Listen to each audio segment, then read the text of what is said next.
Everyone, welcome to my channel. इस video में हम आपकी एनसीईआरटी की बुक का चैप्टर नंबर 8 यह सबसे कठिन समय नहीं, इसके क्वेश्चन आंसर्स को डिस्कस करेंगे।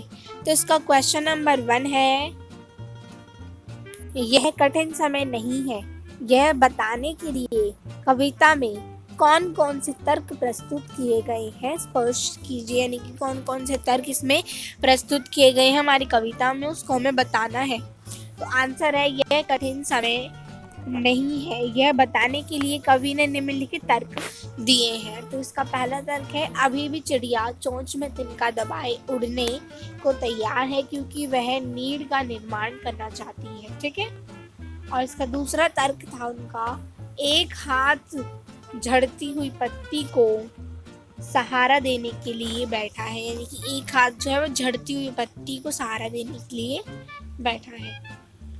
और देखो क्या है, अभी भी एक रेलगाड़ी गंतव्य अर्थात पहुंचने वाले स्थान तक आई है, नानी की कथा का आखिरी हिस्सा बाकी है।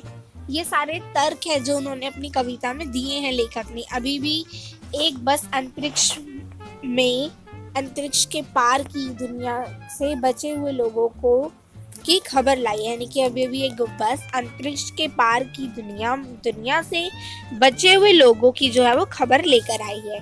और छठा है, अभी भी कोई किसी को कहता है कि जल्दी आ जाओ, सूरज डूबने का समय हो चला है। तो ये जो सारे तर्क थे ये जो लेखक ने अपनी कविता में कहे हैं।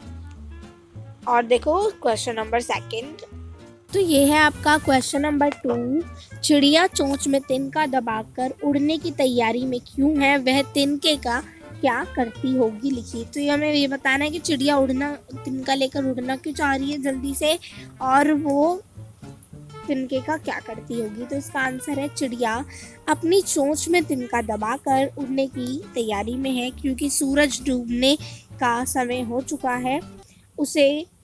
उसके डूबने से पहले चिड़िया अपने लिए घोंसला बनाना चाहती है। वह तिनके से अपने लिए घोंसला तैयार कर उसमें अपने बच्चों के साथ रहेगी। घोंसला उसके परिवार को सुरक्षा प्रदान करता है। यानी कि जैसे हमारा घर होता है ऐसे ही चिड़िया और उनके पक्षी, जो भी इतने भी पक्षी होते हैं उनका क्या होता है, घोंसला होता है। तो वो जो चिड़िया है वो सूरज डूबने से पहले अपने लिए घर यानी कि घोंसला बनाना चाहती है जिसमें वो और उसके बच्चे रहेंगे।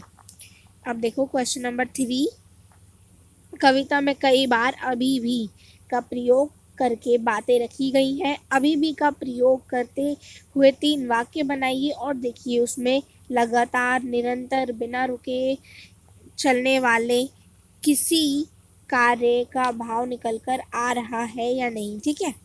तो देखो ये हमने 3 वाक्य इधर बनाए हैं। मुझे अभी भी सिर दर्द है, अभी भी आ गया इसमें भी। अभी भी गांव में बच्चे कई मील पैदल चलकर स्कूल जाते हैं। हम अभी भी अंग्रेजी सीख रहे हैं। तो जो इन तीनों वाक्य में निरंतरता का भाव निकल कर आ रहा है। ठीक है। इन तीनों वाक्य में कौन सा भाव निकल कर आ रहा है, निरंतरता। ठीक है। अब देखो 4th क्वेश्चन है, नहीं और अभी भी को एक साथ प्रयोग करके 3 वाक्य लिखिए और देखिए कहीं अभी भी के पीछे कौन कौन से भाव छिपे हो सकते हैं। तो देखो इसका आंसर होगा, नहीं अभी भी मेरी परीक्षा को तैयारी कम है, नहीं अभी भी इमारत का निर्माण नहीं हुआ है, नहीं अभी भी मेहमान के अंदर आने में देर है। तो अभी भी निरंतर चलने वाली प्रतिक्रियाओं का बोध कराता है तथा नहीं से कार्य के ना होने का पता चलता है। यानी कि जो अभी भी है वो क्या करता है, निरंतर चलने वाली प्रतिक्रिया को बताता है, और जो नहीं शब्द है ये क्या करता है, किसी काम के ना होने का उसे बताता है। ठीक है। तो ये थे आपके क्वेश्चन आंसर्स। अगर आपको हमारी वीडियो पसंद आई तो प्लीज़ लाइक करें, अपने दोस्तों के साथ शेयर करें एंड हमारे चैनल को सब्सक्राइब करें। और अगर आपको ये PDF डाउनलोड करनी है तो डिस्क्रिप्शन बॉक्स में आपको उसका लिंक मिल जाएगा। Thank you for watching.